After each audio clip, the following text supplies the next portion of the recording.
पिछले 2 दिनों से पाकिस्तान पर खेल के मैदान में मिली जीत का नशा चढ़ा हुआ है। पाकिस्तान की सेना के जनरल तो जैसे एक दूसरे को मेंटल चैलेंज दे रहे हैं कि कौन कितना पागलपन दिखा सकता है। पाकिस्तानी सेना के आधिकारिक प्रवक्ता तक सोशल मीडिया पर अपने बयानों और वीडियो से ऐसे झूम रहे हैं जैसे मानो उन्होंने कोई जंग जीत ली हो। लेकिन पाकिस्तान को अपनी क्रिकेट टीम की जगह पर अपने आतंकवादियों की टीम की अब फिक्र करनी चाहिए, क्योंकि आज हम खबरदार में सबसे पहले क्रिकेट की जीत को जंग मानकर झूम रहे पाकिस्तानी जनरलों का नशा उतारने वाला पूरा विश्लेषण आपके सामने करेंगे।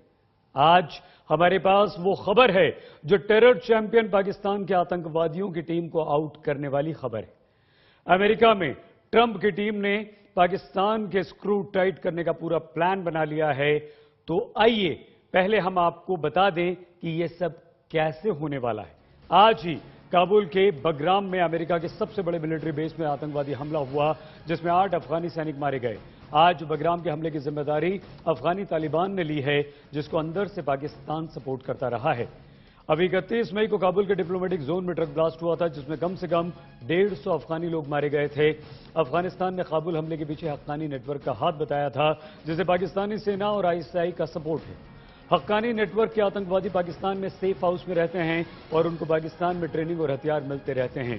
पाकिस्तान के हंगू में छिपा बैठा हक्कानी नेटवर्क का एक बड़ा आतंकवादी अबू बकर अभी हफ्ते भर पहले अमेरिकी ड्रोन हमले में मारा गया था।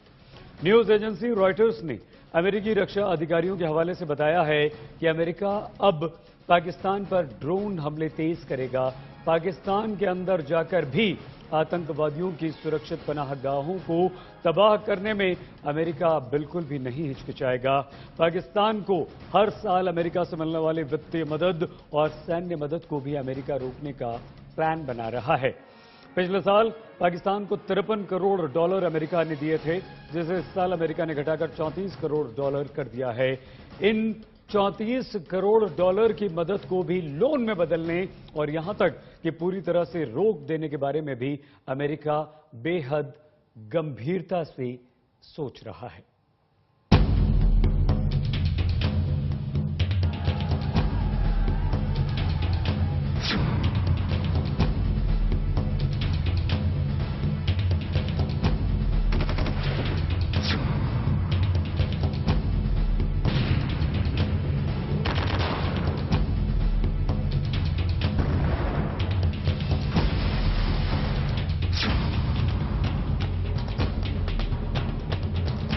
टेरर चैंपियन पाकिस्तान ने अपनी पनाहगाह वाले पवेलियन में आतंकवादियों की जो टीम बैठा रखी है, उस टीम को चुन चुनकर आउट करने का प्लान करीब करीब बन चुका है। न्यूज एजेंसी रॉयटर्स की खबर के मुताबिक अमेरिकी राष्ट्रपति डोनाल्ड ट्रंप की अफगानिस्तान मामलों की टीम ने पाकिस्तान की सर्जरी करने की प्लानिंग कर ली है। क्रिकेट की जीत पर एक दूसरे को मेंटल चैलेंज दे रहे पाकिस्तानियों का नशा उड़ गया। अमेरिका ने अब इस हवाले से ठान ली है कि पाकिस्तान पर अब सख्ती होने वाली है। किस तरह निपटा जाएगा इससे? देखिए, ये जो पाकिस्तान अफगानिस्तान जो पॉलिसी है, ये अब बन रहा है इस वक्त, और मैटिस जो उनके सेक्रेटरी ऑफ डिफेंस हैं, उसको ट्रंप ने पूरी जिम्मेदारी दे दी है कि आप ये पॉलिसी बनाएं। पाकिस्तान पिछले 16 साल से अफगानिस्तान में तालिबान और अलकायदा से अमेरिका के युद्ध में सपोर्ट करने के नाम पर अरबों डॉलर और हथियार ऐंठ चुका है। लेकिन इन 16 साल में वो तालिबान और अलकायदा से लेकर अफगानिस्तान में आतंक फैलाने वाली हक्कानी नेटवर्क और भारत में आतंक फैलाने वाले लश्कर ए तैयबा और जैश ए मोहम्मद जैसे आतंकी संगठनों और इनके आतंकवादियों को पालता पोसता और पनाह देता रहा है। बार बार चेतावनी के बाद भी पाकिस्तान अपनी आतंकी हरकतें नहीं छोड़ रहा। पिछले महीने काबुल के डिप्लोमेटिक जोन को टारगेट बनाकर किए गए ट्रक ब्लास्ट में 150 लोग मारे गए थे। इसके पीछे अफगानिस्तान ने पाकिस्तान की खुफिया एजेंसी आईएसआई का हाथ बताया था और इस ब्लास्ट के लिए पाकिस्तान में बैठे आतंकी संगठन हक्कानी नेटवर्क को जिम्मेदार ठहराया था। अब खबरों के मुताबिक पाकिस्तान की आतंकी हरकतों के लिए ट्रंप की टीम ने नया प्लान तैयार किया है। इसमें पाकिस्तान में आतंकी संगठनों के अड्डों पर ड्रोन हमले बढ़ाने, पाकिस्तान को मिलने वाली सैन्य और वित्तीय मदद को रोकने, यहां तक कि पाकिस्तान के अंदर घुसकर सर्जिकल स्ट्राइक करने का प्लान है। कोटली में और मुजफ्फराबाद में जो टेररिस्ट कैंप्स ट्रेनिंग उसको बर्बाद कर दें ड्रोन्स के माध्यम से। फाइनेंशियल एड खत्म करें। मेजर नॉन नाटो एलाई जो पाकिस्तान का स्टेटस है उसको खत्म करें। मेरे ख्याल में तो जो आगे जो पॉलिसी होगा वो थोड़ा और स्ट्रिक्ट पॉलिसी होगा। पाकिस्तान को पर्स स्ट्रिंग्स उतने खोल के पैसे नहीं दिए जाएंगे। पाकिस्तान को कुछ करा है ये प्रूफ को देने के बाद ही पैसे जाएंगे पाकिस्तान के पास। ड्रोन अटैक्स और भी बढ़ेंगे। अभी हफ्ते भर पहले ही 13 जून को पाकिस्तान के खैबर पख्तूनख्वा के हंगू में अमेरिका ने ड्रोन अटैक किया था, जिसमें आतंकी संगठन हक्कानी नेटवर्क का एक बड़ा आतंकवादी अबू बकर मारा गया था। इससे ये पक्के सबूत भी मिल गए कि आतंकवादी संगठनों का पूरा नेटवर्क और उसके आतंकवादी आका पाकिस्तान में बैठे हैं। लेकिन अब पाकिस्तान इन आतंकियों को ज्यादा दिन तक आउट होने से नहीं बचा पाएगा। क्रिकेट की जीत को जंग की जीत मानकर जश्न मानने वाले दिमाग से पैदल पाकिस्तानी सेना के जनरलों का नशा अब उतरने वाला है। आज तक ब्यूरो। तो पाकिस्तान को खबरदार हो जाना चाहिए, क्योंकि अमेरिका ने अब अपनी नजरें टेढ़ी कर ली हैं और जिस अमेरिका के दम पर पाकिस्तान फूला करता था वही अमेरिका अब उसकी स्क्रू टाइट करने वाला है, उस पर नकेल कसने वाला है। सबसे बड़ी बात यह कि अमेरिका अब पाकिस्तान को वित्तीय मदद जो पैसा देता था वो बंद करने पर विचार कर रहा है। तो खबरदार में अब बात पिछले साल जनवरी में हुए पठानकोट एयरबेस हमले की, जिसमें सुरक्षा की बड़ी लापरवाहियां सामने आई थी। आज तक के पास पठानकोट हमले की जांच से जुड़ी वायुसेना की आंतरिक रिपोर्ट की अहम जानकारियां हैं, जिसमें पहली बार ऐसा हुआ है कि देश के किसी सैन्य अड्डे पर सुरक्षा चूक पर सबसे बड़े अधिकारी को जिम्मेदार मानते हुए उसे बर्खास्त कर दिया गया है। लापरवाही में शामिल कुछ जवानों को जम्मू कश्मीर में फ्रंट लाइन पर भेज दिया गया है। कुछ का डिमोशन करने की तैयारी हो चुकी है। मतलब लापरवाही को किसी भी स्थिति में अब बर्दाश्त नहीं किया जाएगा और बड़े से बड़े अधिकारी पर भी एक्शन लेने से नहीं हिचकेगी सरकार।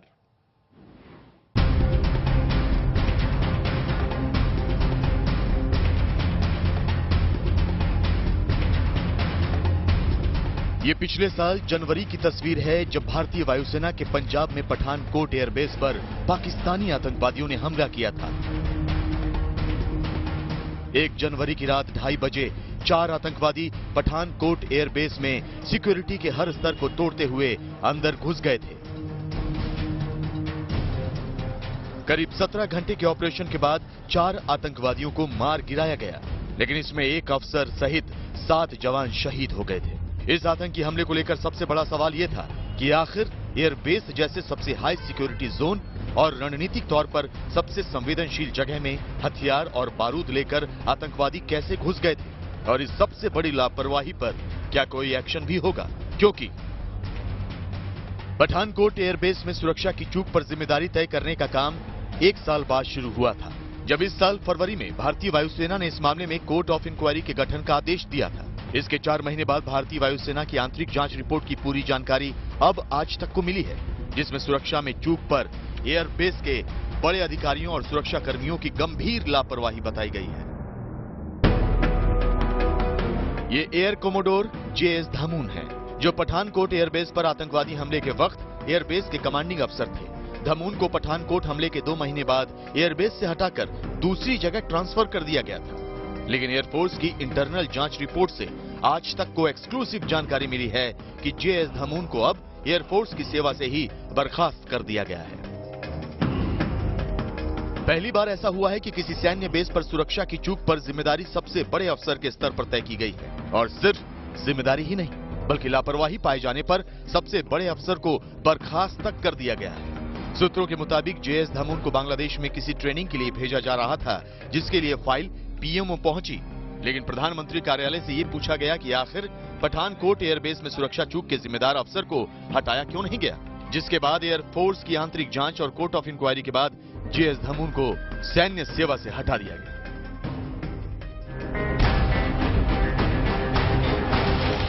ये अपने आप में ऐसा कदम है जिसे शायद अब तक कभी उठाया नहीं गया, क्योंकि जब जब सुरक्षा में चूक हुई है आमतौर पर उसकी जिम्मेदारी तय होने में बड़े अफसर बच जाते रहे।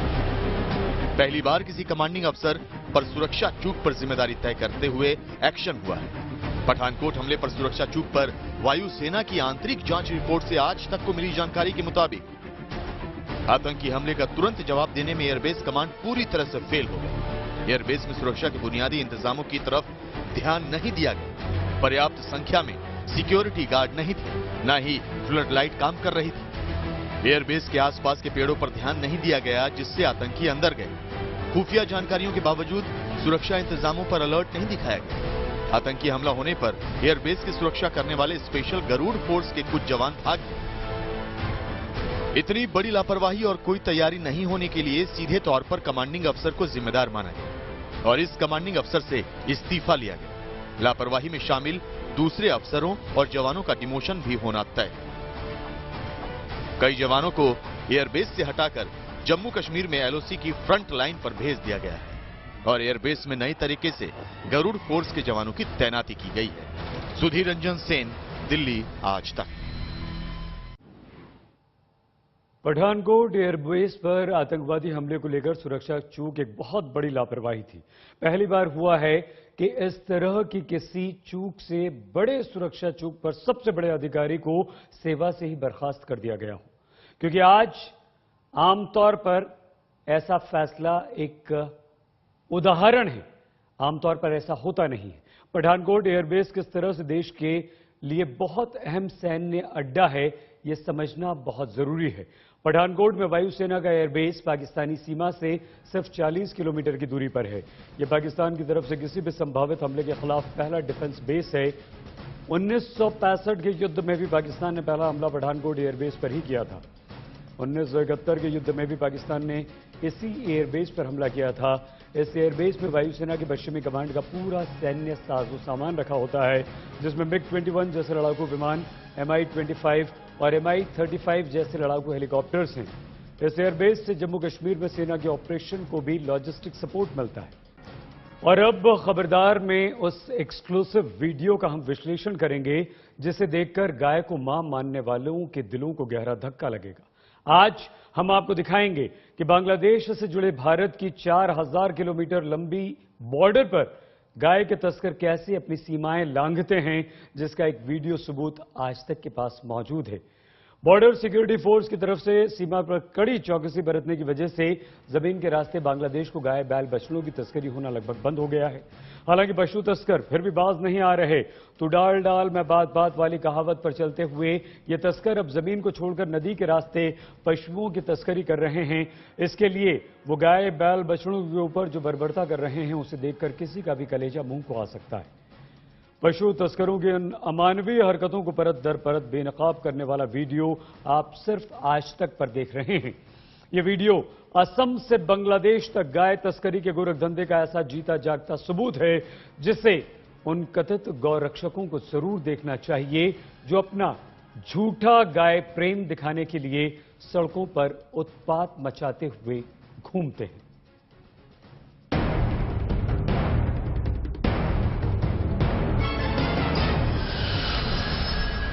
झपसाबाड़ी, जिला धुबरी, असम।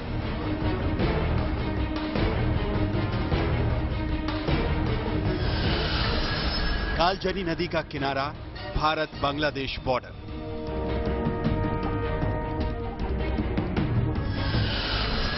नदी के रास्ते गायों की इंटरनेशनल तस्करी। पानी से खींचकर किनारे पर लाते हैं, काबू में करके पैरों को बांधते हैं, फिर केले के पेड़ के तनों में फंसाते हैं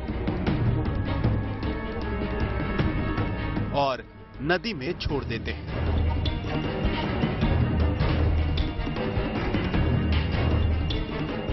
असम और बांग्लादेश की सीमा पर कालजनी नदी के किनारों पर रोजाना इसी तरह हजारों गायों को बड़ी बेरहमी के साथ बांधा जाता है और नदी में बहाकर बांग्लादेश पहुंचा दिया जाता है। बीएसएफ की गिद्ध नजरों से बचने के लिए गाय तस्करी का ये नया तरीका है। हाँ, एक्चुअल में मतलब ये जो ट्रेडिशनल जो रूट था वो रूट बंद हो गया है, तो इसलिए मतलब ये लोग नया नया रास्ता मतलब ये शुरू किया है। कोशिश कर रहे हैं मतलब जैसे भी हो मतलब वो पार कराना है। गाय इस तरह से बांध कर ले जाते हैं। वो गाय को थोड़ा, वो जो गाय का मुंह है वो मुंह उठाकर केले की जो पेड़ है, पेड़ से बांध कर वो माथे पे वो क्या देता है, कचरा वगैरह देके ले जाता है। बीएसएफ वो कोई उसके समझ में नहीं आता है वो क्या जा रहा है, गाय जा रहा है या वो कोई कचरा जा रहा है।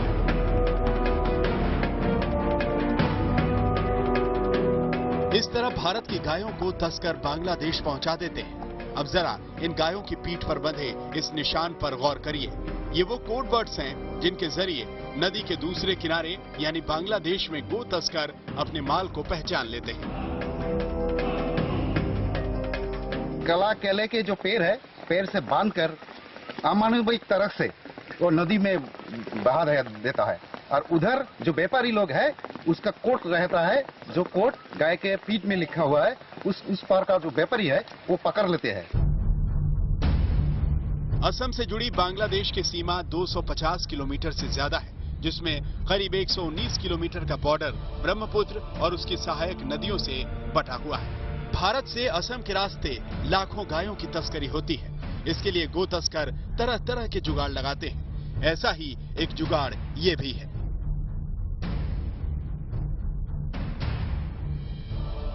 लेकिन कभी कभी ये जुगाड़ फेल भी हो जाता है। इस वीडियो में बीएसएफ की टीम ने ऐसी गाय को पानी में पकड़ा है जिसे नदी पार करवाकर स्मगल किया जा रहा था।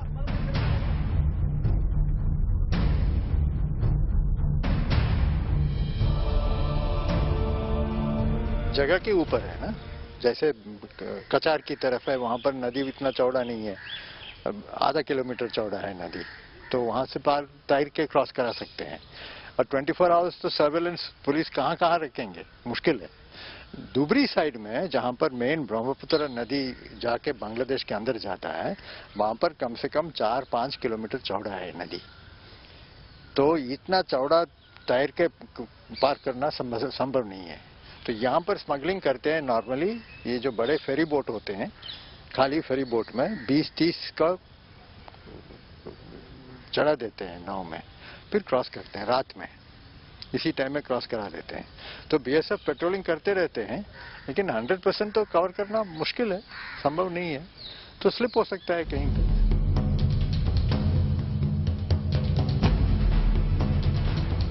असम में नदी के रास्ते किस बेरहमी से बांग्लादेश तक गायों की तस्करी होती है, ये आपने देखा। लेकिन बांग्लादेश बॉर्डर पर गायों की तस्करी के और भी तरीके हैं।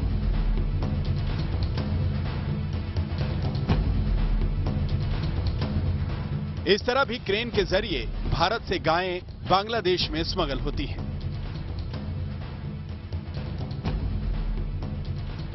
भारत बांग्लादेश बॉर्डर पर कटीले तारों वाली बाढ़ के पार से बांग्लादेशी पशु तस्कर क्रेन के जरिए गायों को बांग्लादेश सीमा में खींच रहे हैं। बेहद निर्दयी तरीके से भारत की पवित्र गायों को बांग्लादेश में स्मगल किया जा रहा है, जिसे देखकर किसी भी पशु प्रेमी का कलेजा कांप जाए। ये वीडियो पिछले साल का है, जिसे बांग्लादेश पुलिस के एक जवान ने सोशल मीडिया पर पोस्ट किया था, जिसमें 2 गायों को गले से पकड़कर क्रेन के जरिए कटीली तारों से लैस बॉर्डर के पार फेंका जा रहा है। वीडियो में गायों के तस्करों की भीड़ भी जमा है। बांग्लादेश बॉर्डर पर गायों की तस्करी की ये विभत्स तस्वीरें देखकर किसी भी गो भक्त का खून उबाल मार सकता है। गो तस्करी के शक में निर्दोष लोगों का खून बहाने वाले गो रक्षकों को बांग्लादेश बॉर्डर पर गाय माता को बचाने का बीड़ा उठाना चाहिए। गाय माता की रक्षा कर पुण्य कमाने का इससे बढ़िया मौका उन्हें मिले न मिले। विश्वजीत के साथ अजय मोरे, असम आज तक।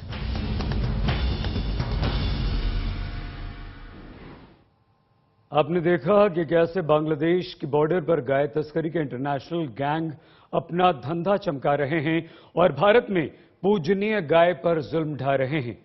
बांग्लादेश बॉर्डर पर गाय तस्करी के जो 2 वीडियो हमने आपको दिखाए, उसे देखने के बाद आपके मन में सवाल उठ रहा होगा कि तस्करी के लिए ये गाय आती कहां से हैं और जाती कहां पर है। तो आइए आपके इस सवाल का जवाब देने के लिए हम भारत में असम और बांग्लादेश में ढाका पहुंचे और उन पशु बाजारों का हमने रियलिटी चेक किया जिन्हें आप तस्करों की गाय मंडी भी कह सकते हैं।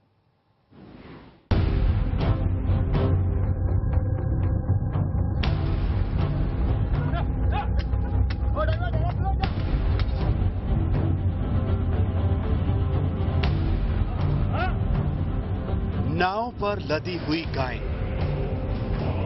ट्रक में ठूस ठूस कर भरी हुई गाय। आज तक के कैमरे ने रिकॉर्ड किया है असम से बांग्लादेश तक गायों की तस्करी का इंटरनेशनल गोरख धंधा।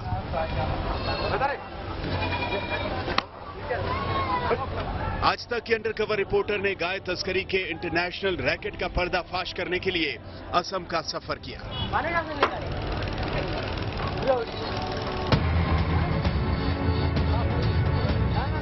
असम की लंका और शिवसागर कैटल मार्केट से रोजाना इसी तरह गायें भर कर ले जाई जाती हैं और फिर इन गायों को इंटरनेशनल बॉर्डर पार करवाकर बांग्लादेश के गाय तस्करों को बेच दिया जाता है।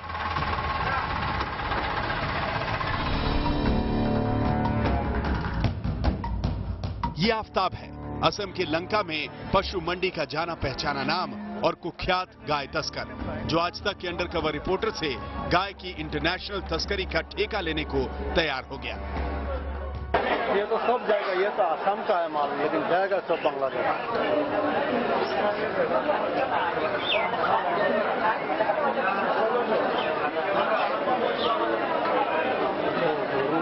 कोई हो आपकी नजर में उधर का ग्वालपाड़ा का कोई हो? ग्वालपाड़ा का आदमी है आपके पास? हाँ है, तो आदमी है,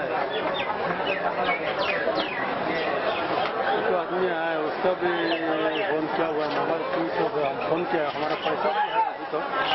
वही तो चक्कर है, पैसा लेके बैठ गया ना, नहीं बैठेगा, आदमी है पार करा देगा माल? माल कैसे जाएगा? नदी से? नदी से। भारत के कोने कोने से गायें असम और पश्चिम बंगाल के पशु बाजारों में पहुंचती हैं, जिन्हें गाय तस्कर बांग्लादेश पहुंचाने का ठेका लेते हैं और फिर कभी इस तरह तो कभी इस तरह।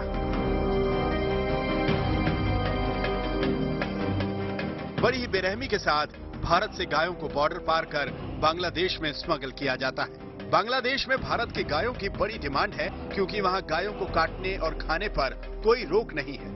भारत से स्मगल की गई गायें बांग्लादेश में खुलेआम पशु बाजारों में बिकती हैं।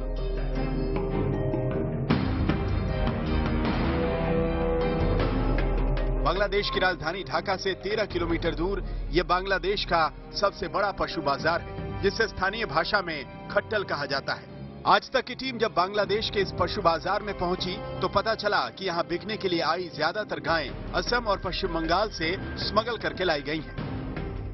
बांग्लादेश की गावतली गाय मार्केट में हम यहाँ पर मौजूद हैं। यहाँ अलग अलग तरीके के जानवर आते हैं। यहाँ जानकारी ये है कि भारत से बहुत सारे जानवर स्मगलिंग करके इस देश के अंदर यानी बांग्लादेश के अंदर भेजा जाता है। बांग्लादेश में इस पशु बाजार में रोजाना भारत और नेपाल से स्मगल करके 3000 पशु पहुंचते हैं। सेहत और नस्ल के आधार पर एक गाय की कीमत 3000 टका से लेकर 45,000 टका तक होती है। यहाँ हमारी मुलाकात मोहम्मद रेहान से हुई, जिसने बताया कि हरियाणा और राजस्थान से तस्करी कर पहुंची गायों की डिमांड और कीमत सबसे ज्यादा होती है। ये बताइए, ये जो गाय हैं ये भारत के कौन कौन से राज्य से? सब गाय भारत का अपना हरियाणा, फुलबरिया 500-600 गाय का उत्पादन होता है, तो ये सब गाय का बिक्री नहीं होता है तो खुले में आती है। बांग्लादेश के इस पशु बाजार में हमारी मुलाकात और कई पशु व्यापारियों से हुई, जिन्होंने माना कि यहाँ आने वाली ज्यादातर गायें भारत के राज्यों से स्मगल करके लाई गई हैं। भारत से आता है, भूटान से आता है, नेपाल से आता है, सब गाय इंडिया से पार हो जाता है। पर कोई लाता होगा उनको, कोई बॉर्डर इस पार में लाके बेचता है, वो लोग खाना। बांग्लादेश में 90% लोग मांसाहारी हैं और बीफ खाने पर कोई पाबंदी नहीं है, इसलिए गाय की डिमांड ज्यादा है, जिसकी वजह से बांग्लादेश बॉर्डर गार्ड भारत से गायों की तस्करी पर ज्यादा गंभीरता से एक्शन नहीं लेता और तस्करी की जिम्मेदारी भारत पर डाल देता है। Those cattle are not very small thing that you put it in your pocket, bring it to the border and just push it. In thousands comes. So definitely they comes by truck. They come from all over the India. So why don't you say do something through your media and other things so that they do not come to the border? Because we don't want that cattle. Bharat से लेकर बांग्लादेश तक गाय की international smuggling पूरे संगठित तरीके से होती है और भारत की गाय माताएं बांग्लादेश बॉर्डर पार करके गो तस्करों के लिए मुनाफे का सौदा बन जाती है। कमलजीत संधू के साथ जितेंद्र बहादुर सिंह, ढाका, आज तक। अब तक हमने आपको असम से बांग्लादेश तक गौ तस्करी के रूट के बारे में बताया और अब हम आपको भारत से बांग्लादेश तक गायों के इंटरनेशनल तस्करी के वो आंकड़े बताते हैं जो बेहद चौंकाने वाले हैं। बॉर्डर सिक्योरिटी फोर्स यानी बीएसएफ के अनुसार भारत में हर साल करीब 3.5 लाख गायों को चोरी छिपे बांग्लादेश की सीमा पार करवाकर बेच दिया जाता है। भारत से बांग्लादेश में गाय तस्करी का अवैध कारोबार सालाना 15,000 करोड़ रुपए से ज्यादा का है। गृह मंत्रालय के अनुसार साल 2014 और 15 के दौरान बीएसएफ ने 34 गाय तस्करों को मुठभेड़ में मार गिराया। बांग्लादेश के बॉर्डर एरिया से तस्करी करने के लिए ले जाई जा रही 200 से 250 गायों को बीएसएफ हर रोज बरामद करती है।